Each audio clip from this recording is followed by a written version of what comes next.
Hello friends, welcome back after the break. We left at the very important juncture.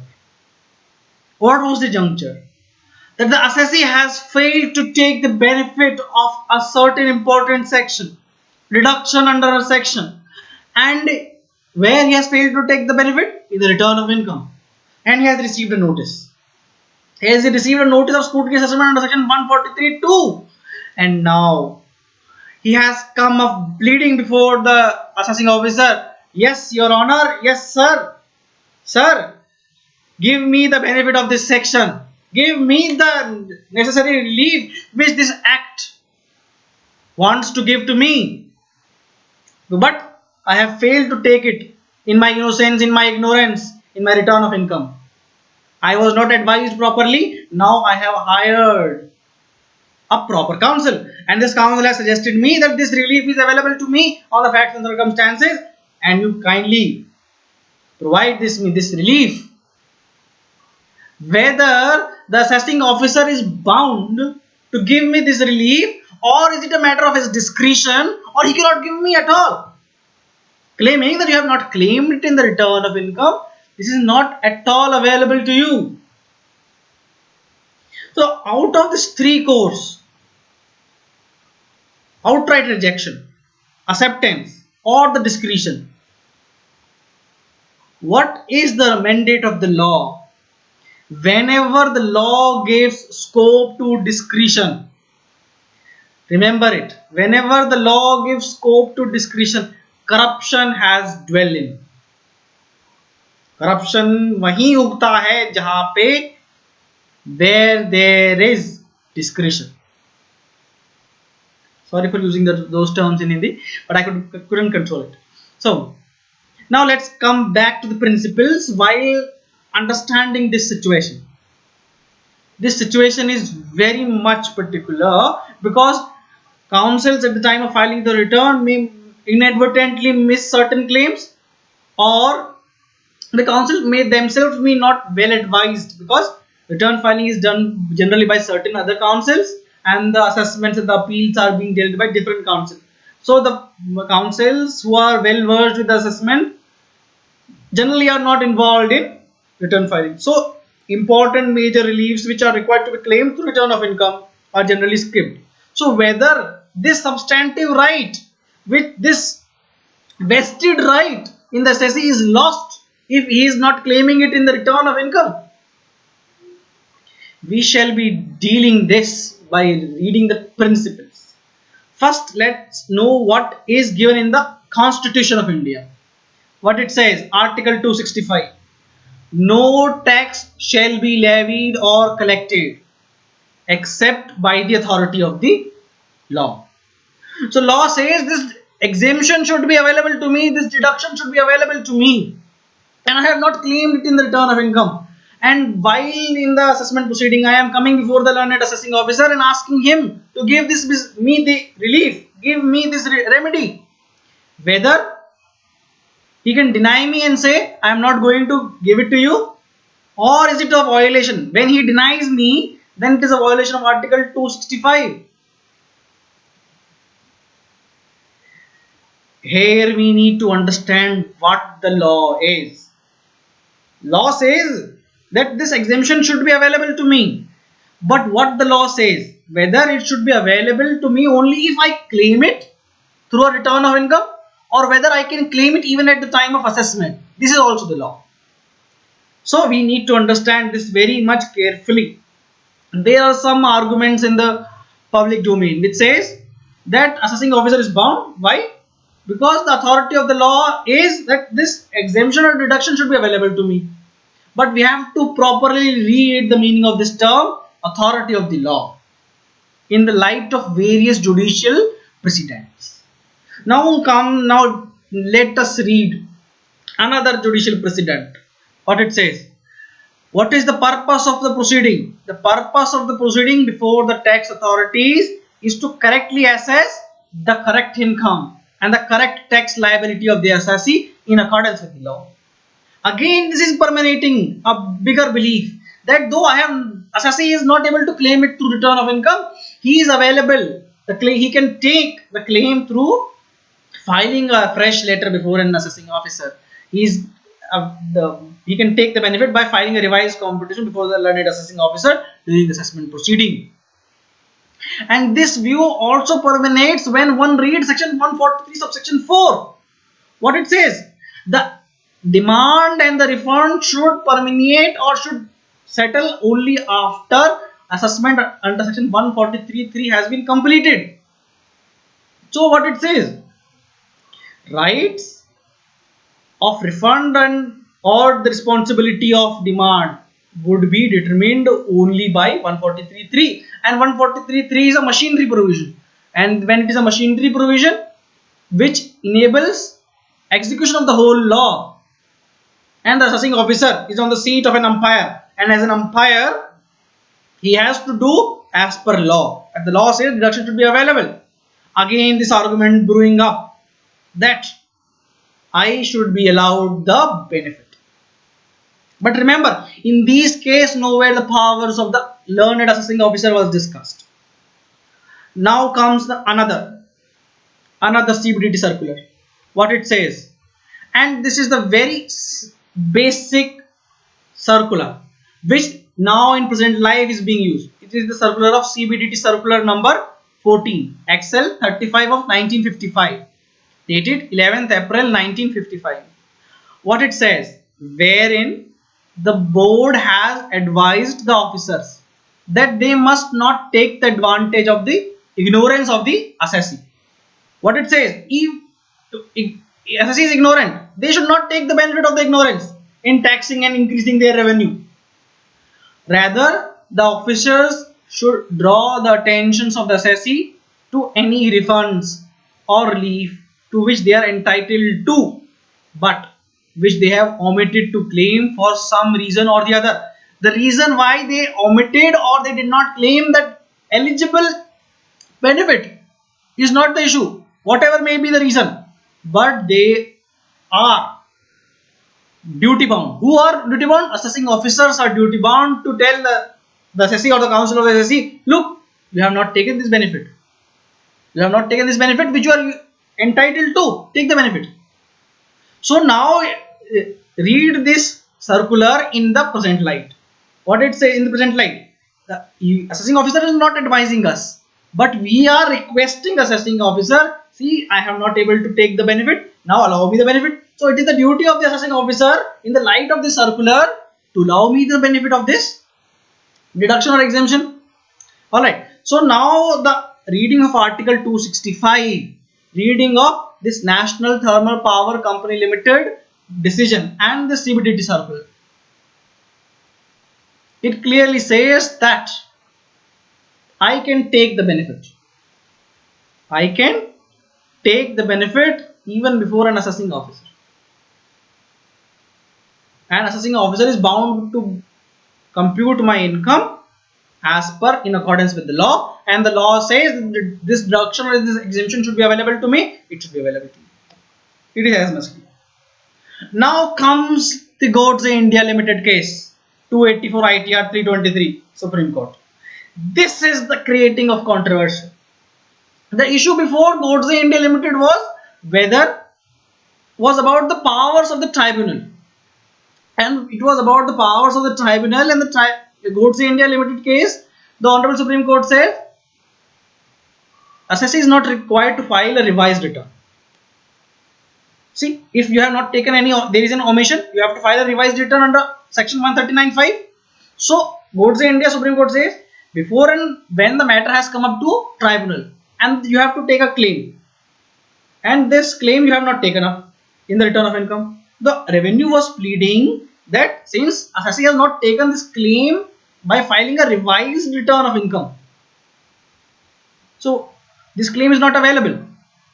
The Honorable Supreme Court in the NTPC Limited case, in the Jute Corporation case, and in this case as well, Godse India Limited case, held that this is not a fratter on the powers of the Honorable Tribunal. The Tribunal can entertain the claim that this is the claim under Rule 27 of the ITAT rules. The claim has to be put forth. That is, this is my additional claim. this is my documents I am putting forth, the ITAT is bound to consider it. But in this Godse India Limited case, the Supreme Court went a little further. What it said? Though there is no fetters on the power of the Honorable Tribunal, but the powers of the Honorable Learned Assessing Officer is limited. He can provide the claim only when it has been claimed in the return of income. And suppose by the time assessment is over or the assessment comes up, the time for filing a revised return is over. So assessee cannot claim assessee cannot make a claim and he is being denied by following this Godse India Limited case. So there appears to be a conflict, though there is no conflict as to the powers of the Honorable Tribunal. There is still ongoing tussle between in the judiciary about with the SSC and the revenue contesting about the power of the appellate commissioners, income tax, whether they have the power to entertain additional claim or additional claims which they have not made in the return of income or not. There is a tussle for CITP. For tribunals it is clear, and for the AO, by this Godse India has cleared that they cannot entertain any fresh claim without filing a until and unless assessee files a fresh return. Now this decision of Honorable Supreme Court and this CBDT circular appears to be in conflict, and they are in conflict. And we must remember, it is only the facts and circumstances of the case which will guide us. Remember, it is always the facts and circumstances of the case which will guide us whether to apply Godse India or CBDT circular. You would have come across various cases where the AOs have allowed additional claims on the strict interpretation of the Act, despite not being claimed in the return of income, and Godse India not coming into the picture.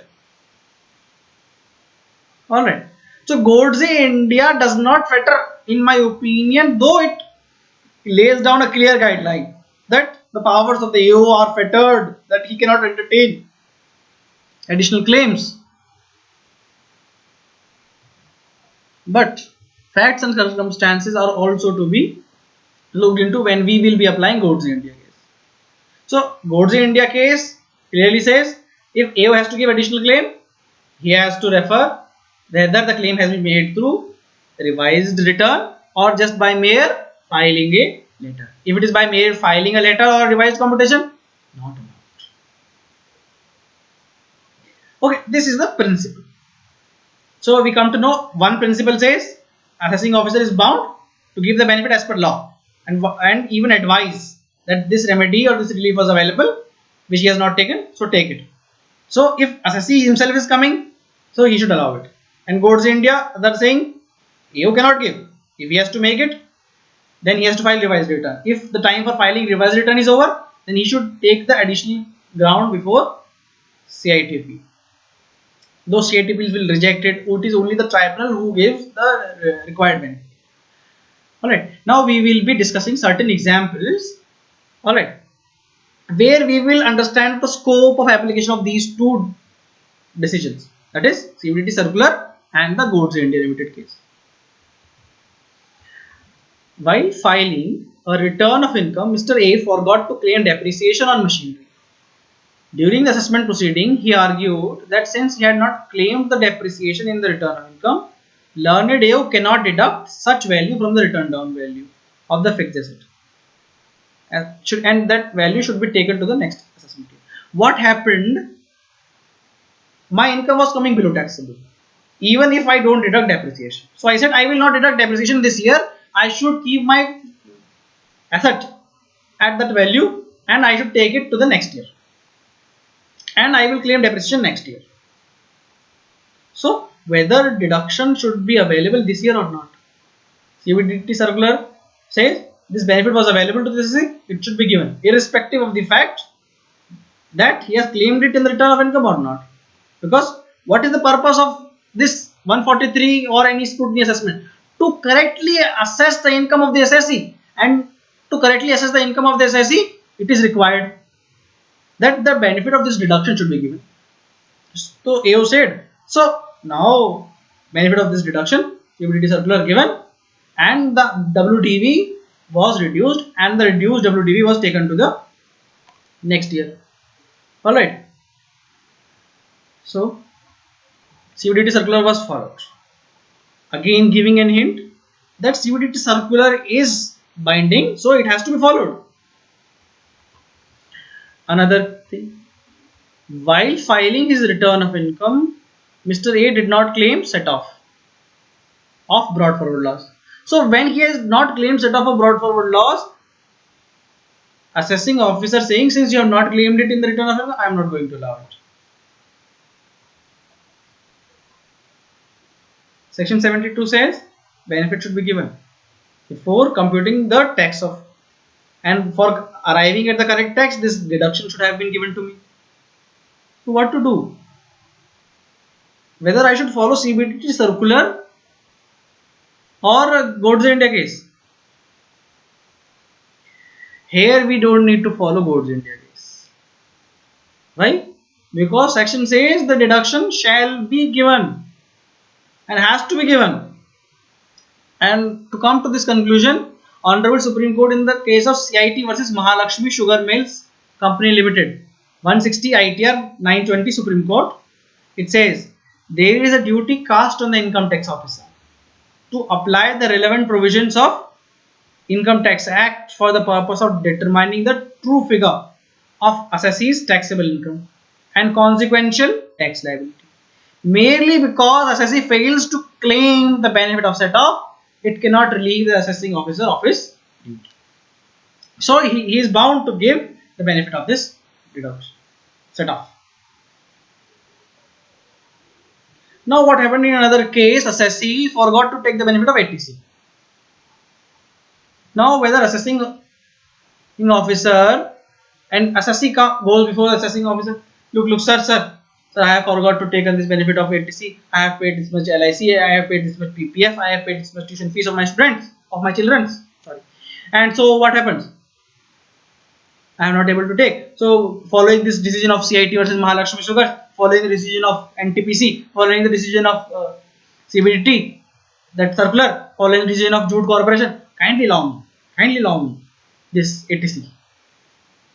Then ATC says you have to claim it in the return of income. This deduction is available only when if you have claimed it. Assessing officer says this is not something which I am bound to give. This is a deduction. There is a difference between deduction and exemption. Here comes how we shall be distinguishing the Godse India case. The first point of distinguishment of Godse India is here, that Godse India would be applicable where there is a case of deduction, not exemption. Or Godse India would be applicable where it is only claim based. If you don't make a claim, the deduction will not be available. Suppose an income is exempt under section 10 and you don't claim it in the return of income. By mere not claiming it in the return of income does not make an exempt income a taxable income. So Godse India will not be applicable. Godse India will be applicable where there is a deduction, and thus deduction, we know the difference between deduction and exemption. Alright. So in deduction, income is first added and then it is allowed. Income is chargeable to tax. Alright. And in case of exemption, income is itself is not chargeable to tax. So when income is not chargeable to tax, since I have not made a claim in the return of income, so can AO deny me? The answer is no. Why? Because if AO denies me the benefit of this exemption, it would amount to writing a new law by an executive. And whether an executive can write a new law? The answer is no. Because no power has been given by Article 265. Article 265 says executive have only the power of implementation of the law as laid down by the Parliament and as interpreted by the Honorable Supreme Courts or the High Courts. So now it is very much clear. Godse India can be distinguished first ground on if it is a deduction, Godse India applicable. If it is an exemption, Godse India not applicable. Clear? Alright. So here ATC is deduction, not exemption. Since the claim has not been made, before by filing revised return, the claim is not applicable. God's India to be followed. Simple. However, if the matter goes to the tribunal, there assessee can make a claim. There is no issue. Assessee can make a claim there. There is no issue at all before at the powers of the tribunal. But since it is a deduction, this deduction is applicable. The benefit of this deduction will be given by the AO only if it has been claimed in the return of income. So, first thing. Now, second thing. What happened? AO was also not aware of this Godse India case. So, what he says? Oh, you have not taken it. So, I can give it. I can give the benefit. So, I gave the benefit. I means assessing officer. Assessing officer says I gave the benefit. No need to go to the tribunal. Don't need to spend so much of expenditure. I am here. At less cost, you can get the benefit here. No need. No need. Okay. Assessee also happy. His expenditure saved. Oh, why would a council of the assessee would bring certain case to the decision of the learned AO? Now what happened? Audit team came. Audit team scrutinized.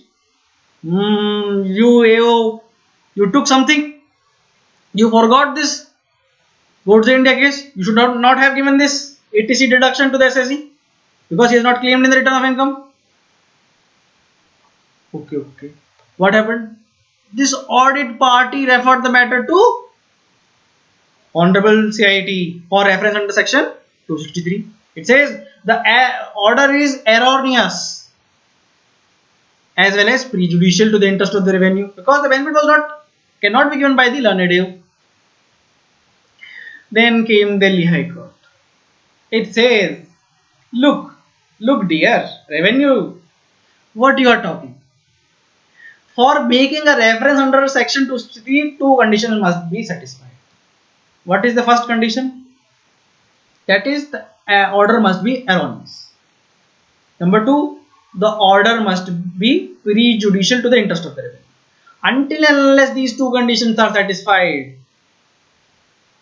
it cannot be said that you have valid power to make a reference under section 263 or adjustment or review of the order already made under section 263. So now what it come to light that if AO accepted the plea of the assessee, though technically he was not authorized, but this does not make the acceptance of revised computation of income. This is an acceptance of revised letter does not make the order erroneous. Why? Because at all, if the matter would have gone to the tribunal, the benefit would have been given. If the matter would have gone to the tribunal and on the facts, on the merits, if that is not available, that benefit would not have been given to the assessee. For example, that ATC benefit was given, but the assessee did not produce the payment slip of tuition fees. Then the assessee has made not made the proper inquiry. Then it is a case that should be referred to 263. But here the assessee has provided all the necessary proofs on the merit itself. The order cannot be said to be erroneous, and prejudicial is a very far off thing. So until and unless you show us, Honorable Delhi High Court says that you show us that it is on merit, the deduction should not have been given. The order cannot be said to be erroneous, and therefore no reference under section 263 cannot be given. So what comes to light is, if you are able to convince your AO that this deduction is applicable to me on merit, and he gives it. How he can give it? By following CBDT circular, he can give it. And then audit party cannot question him. Why did you give it? You took. There is no question of benefit or favor being extended by the assessing officer to the assessees. Alright, this will not give rise to a question about his integrity or extending his favor. Why? Because it is a mere technicality. And what is the purpose of the law? That the ends must be achieved. Means are only the vehicles. They should not become the ends in themselves.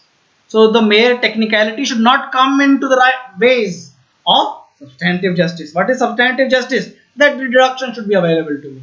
And this Honorable Delhi High Court in the case of CIT versus Bharat Aluminium Company Limited 2007 163 taxman 430, and CIT versus SAM Global Securities Limited 2014 360 ITR 682 clearly held.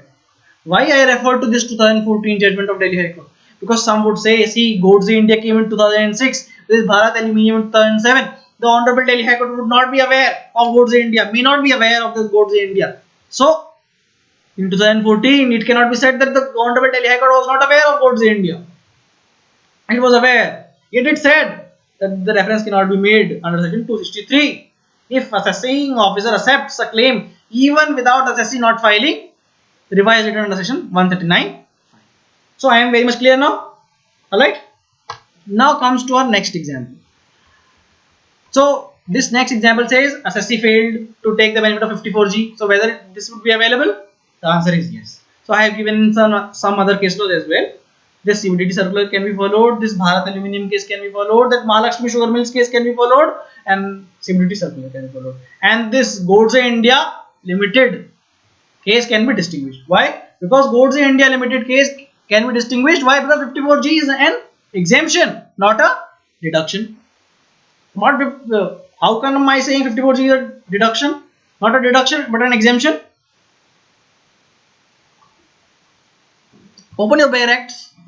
Look for section 45. What for section 45 says? That following income shall be chargeable as capital gain, save as otherwise provided in section 54, 54B, 54F, 54G, and so on and so forth.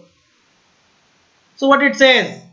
That section, these sections in itself result in exemption, not deduction. Alright, because these are in themselves outside the ambit of the charging section. When these are themselves outside the ambit of the charging section, that is section 45, these are exemptions. So we can distinguish the case on this ground itself. Okay. Okay. Now I have written certain other case laws. The all ratio of the all case law is same. That technicalities we don't have to be surrounded by technicalities. We have to look out at the destination. And what is the destination? Justice must be delivered. Alright. Destination is justice must be delivered. And what is the due to the government should come. Nothing more, nothing less. So we should not be bogged down by the technicalities. What has been led in these honorable High Court decisions. Now comes the second point of distinguishment. I claimed a deduction under section 80C. Alright. So what happened? I claimed in my return of income, but I claimed it at 75,000. Now while assessment proceeding, I said, see, assessing officer, sir, I have forgotten to take this additional PPF deposit. 75,000 I have spent in my tuition fees, LIC, etc. Now this 75,000 is extra towards PPF, which I have not taken. So whether he can take this benefit at the time of assessment, or whether it is a case of 80IA, 80IB, 80IC, I have claimed it. Suppose 1 crore, 2 crores. Now it comes to be revised as 1.5 crores, 6 crores, 7 crores. Whether the assessing officer would come, look, Godse India is there, where it says no additional claim. You made a claim of 1 crore. Now making a claim of 6 crores. So this additional 5 crore claim which you have not made in the return of income, I am not going to allow. You go to the tribunal and take it. Can the assessing officer say like this? I am not going to test it. Can assessing officer say this? The answer is big no. Why? Because Godse India said the fresh claim. Is it a fresh claim? No. It is a mere recomputation of the claim already made. See, the auditor saying that I should be available 6 crores. In the return, I erroneously took 1 crore. So this does not preclude me from taking the benefit in the assessment proceeding itself. Because assessing officer, we can canvass before the assessing officer that see, there is a difference. This is a fresh claim, which Godse India said. No, this is not a fresh claim, which I am claiming. It is a recomputation of income. Since it is a recomputation of income, I should be allowed. So one can argue in that matter as well. Now this fresh claim debate has been over. Alright. Okay. Now let's revise it. What we have done before the break and in this. What we have done. What we have said. That principles of natural justice has to be followed. That the technical rules of evidence are not applicable. Fresh claim can be made subject to Godse India Limited and the necessary interpretation there. So now we have completed that much part. Now assessment has been made. Now what is the time period within which assessment has to be completed? First part is assessment order should be in writing and there has to be a speaking order. So when assessment order has to be a speaking order, why it has to be a speaking order? Because when I have to file an appeal against that order, then I must know how the assessing officer came to that view that this is my income, or how he rejected my contentions. Without knowing the reasons, how can I properly frame the grounds of appeal? Though in mechanical and in the present circumstances, orders are cryptic in nature. See, assessee appeared, these were details called, could not produce, or produced were found not satisfactory, assessment made, so ends. But why those assessments were made without any reasoning? The assessee is also filed, counsel of the assessee also filed. Oh, these are natural things. Okay, but when we come to the rule of law as envisaged by our constitution maker under Article 14, what does it say? No one should be deprived of its rights, and by not providing a speaking order, the learned assessing officer is depriving me of my right to contend that the logic with which you have rejected my evidence is wrong. I can contest that the contentions of your learned AO is wrong, but how how my contentions are wrong should be available either from the order sheet or from the assessment order itself. That how you tend to apply your mind to that evidence, to those circumstances. Now second thing, we read it as soon as thereafter in the beginning, section 143.3. What is the meaning of this as soon as thereafter? There is a board instruction which says that the assessment order should be framed immediately after the hearing is over. Board instruction letter dated 23rd October 1970. And what it says, even in complicated cases, the order should be passed within 14 working days. So what it says, since the last hearing happened, you cannot wait for more than 14 working days. Within 14 working days, you have to complete the assessment order. If you want to extend it, you must have adequate justification why in those 14 days the assessment order could not be completed. Not 14 days from the date of the notice, but 14 days from the last date of hearing. Alright, within those 14 days the assessment order has to be completed. If you want to deviate, the board says you should have a justification. Why? Because if you are waiting for so long, then there is a possibility of corruption. Why you are waiting? For what you are waiting? There must be a complicated issue, that's why you are waiting. But if it is not a complicated issue, it is a simple issue, then why are you waiting for more than a month or 2 months? Because you are expecting something, and this is corruption. Alright. So to control this corruption, this 14-day window has been created. Though it is generally not followed. Why? Because assessments are completed or hearings are completed in the fag end of the limitation period. So in this fag end, the hearing completes on 28th, assessment order is prepared on 31st. There is no scope of such interpretation that corruption or some favors have been extended. Now, how is the time limit of, what is the time limit of completion of assessment? Section 153 says, no assessment order shall be made after the expiry of 21 months from the end of the assessment year. That was applicable for assessment year 17-18 or prior to that. Alright. Now, for assessment year 18-19, the assessment had to be completed by 30th September 2020 for assessment year 18-19. However, due to this coronavirus and COVID-19 effect, the date has been extended to 31st December 2020.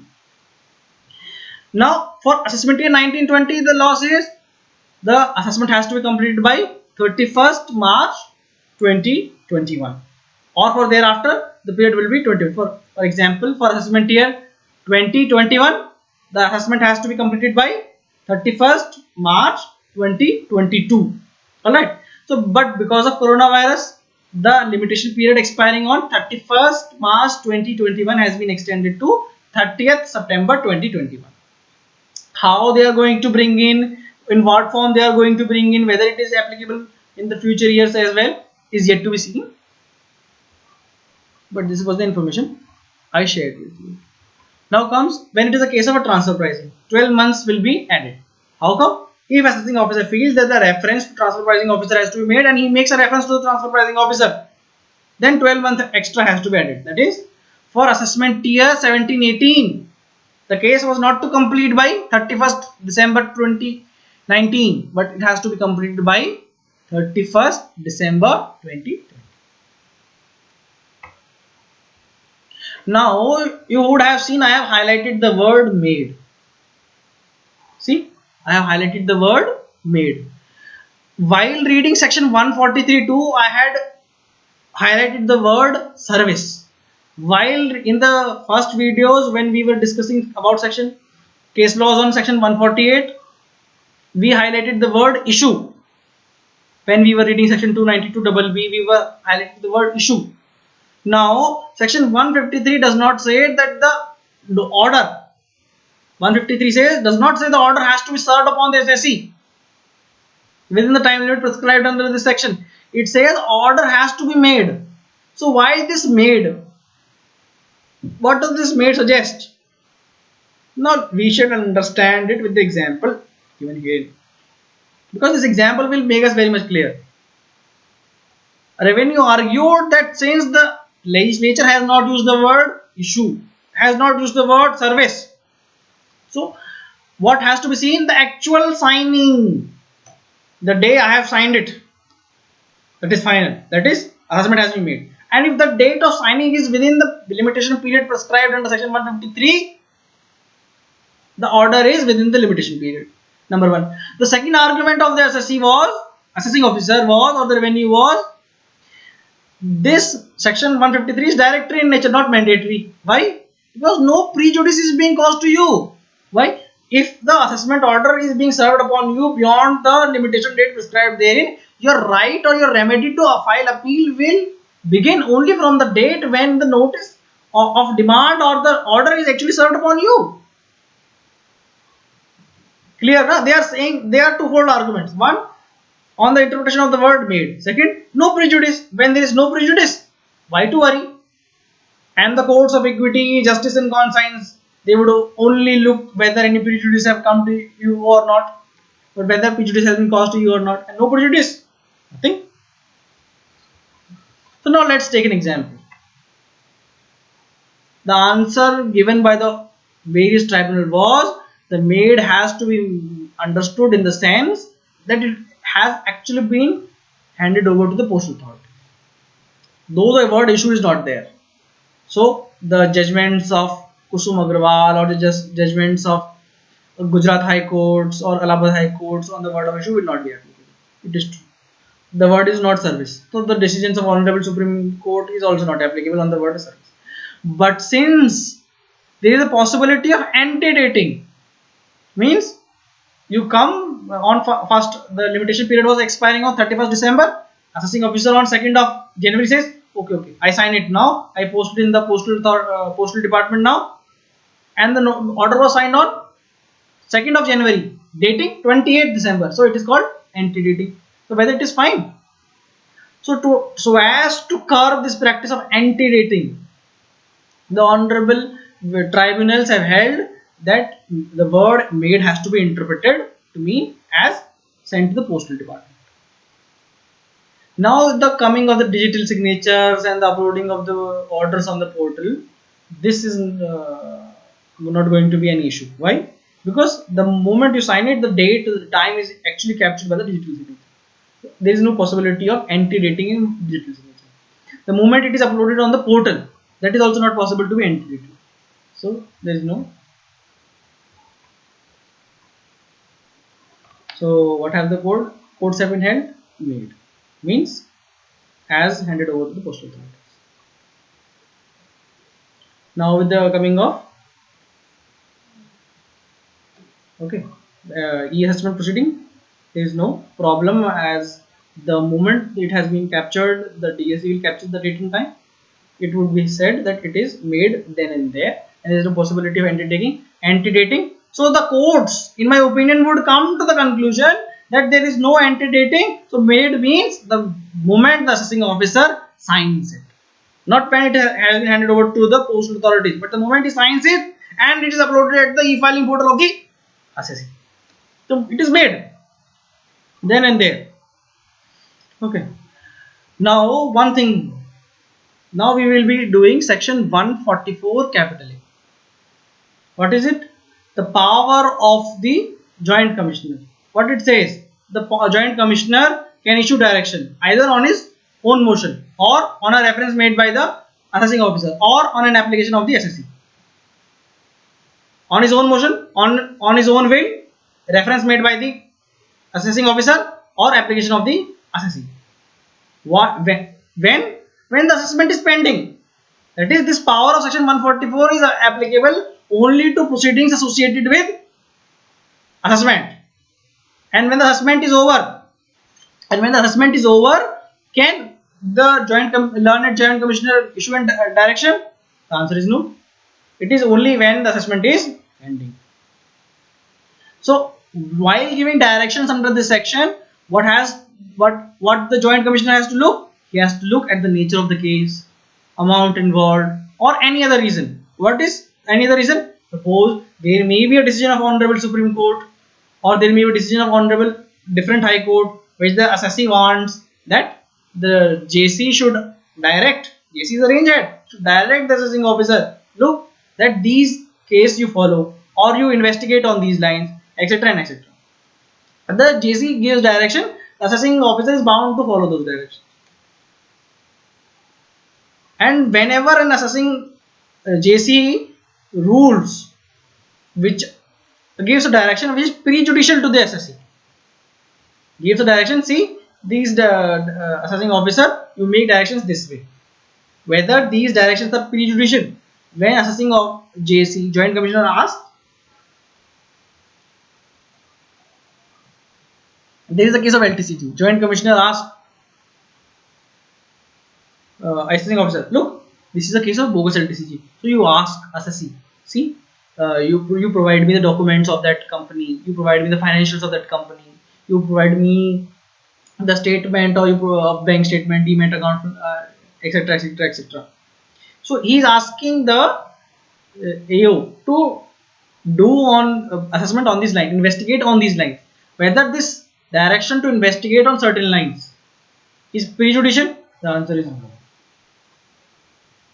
Alright, it can be prejudicial only when he is directing the assessing officer, look, you have to take the benefit of this case law only, you don't have to give the benefit of the circular. Suppose it comes to the case of 36(1) VA, that is the deductions for employee contribution.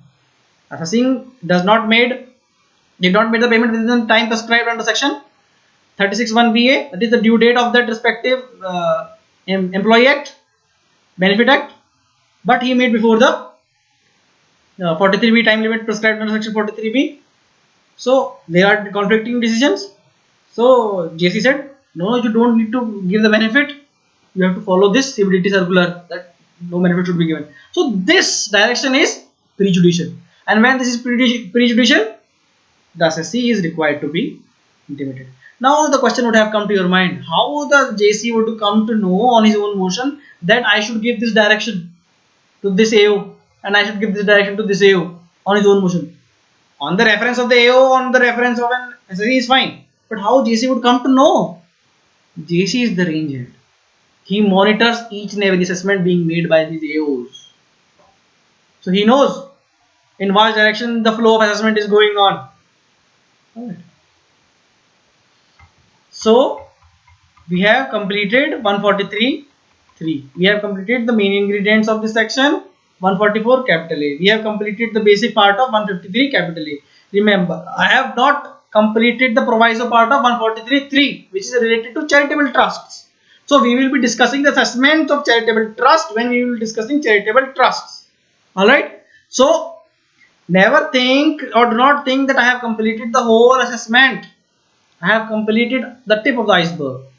Respective assessment of charitable trust will be dealt when we will be dealing with the substantive law of the charitable trust along with that. Because if I cover it here, then there will be a problem, because